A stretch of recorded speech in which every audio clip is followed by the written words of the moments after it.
नमस्कार, आप देख रहे हैं प्रेरणा संवाद। मैं हूं पल्लवी। आज के प्रमुख समाचारों पर एक नजर। मुंबई के मरीन लाइंस में एक समारोह को संबोधित करते हुए सरसंघचालक डॉक्टर मोहन भागवत ने कहा कि भारत के विकास की अपनी कल्पना है, अपनी प्रकृति है। भारत के पास वसुधैव कुटुंबकम का मंत्र है और सबके विकास में एक का विकास है।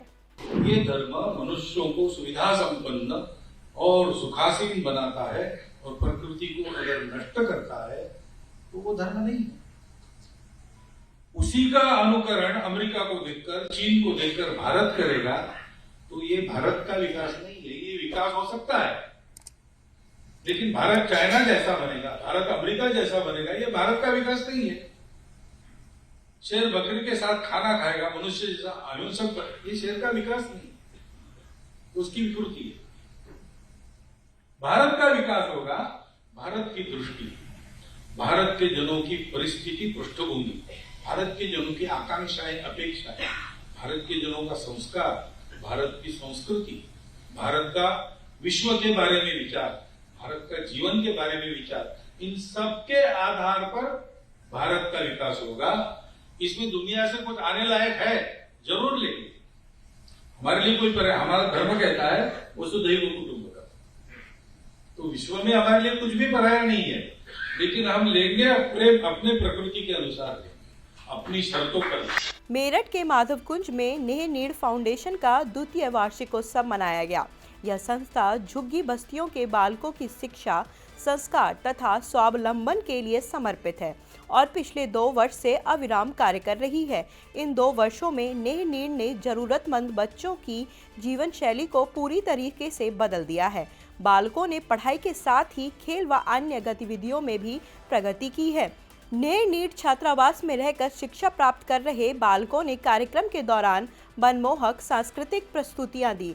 वार्षिकोत्सव कार्यक्रम में एक बालक का 1 वर्ष का व्यय देने वाले पालक परिवारों को भी सम्मानित किया गया। उत्तर प्रदेश सरकार जेलों में बंद कैदियों को न मात्र रोजगार से जोड़ रही है, बल्कि उनमें आस्था के प्रति भी सम्मान का भाव लाने का प्रयास कर रही है। जो बंदी अपने अतीत को भुलाकर एक नई शुरुआत कर आत्मनिर्भर और स्वावलंबी बनना चाहते हैं, सरकार उन्हें हर सुविधा उपलब्ध करा रही है।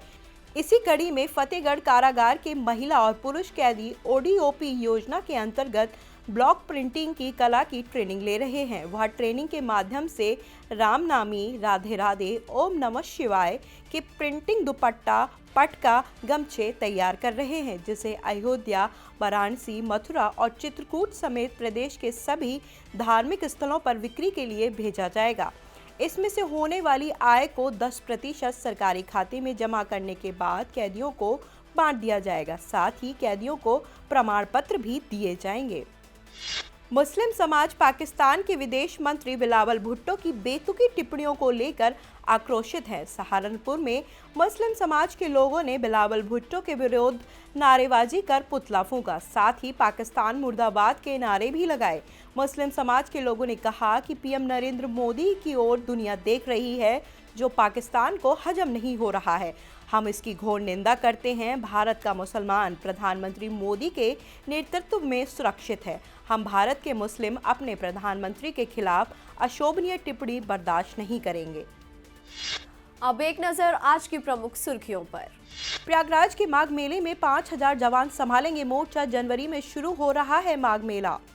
विद्या ग्लोबल स्कूल में मनाया वार्षिकोत्सव समारोह। रामायण के किस्सों पर छात्रों ने किया मंचन। श्री राम जन्मभूमि परिसर में भवन निर्माण समिति की बैठक। जटायु आश्रम बनाने पर हुई चर्चा। बागेश्वर में एक भारत श्रेष्ठ भारत पर आधारित चित्र प्रदर्शनी का हुआ आयोजन। विजेता को दिया गया पुरस्कार। चंदौली पुलिस के हत्थे चढ़े 7 तस्कर, 85 गौवंश बरामद।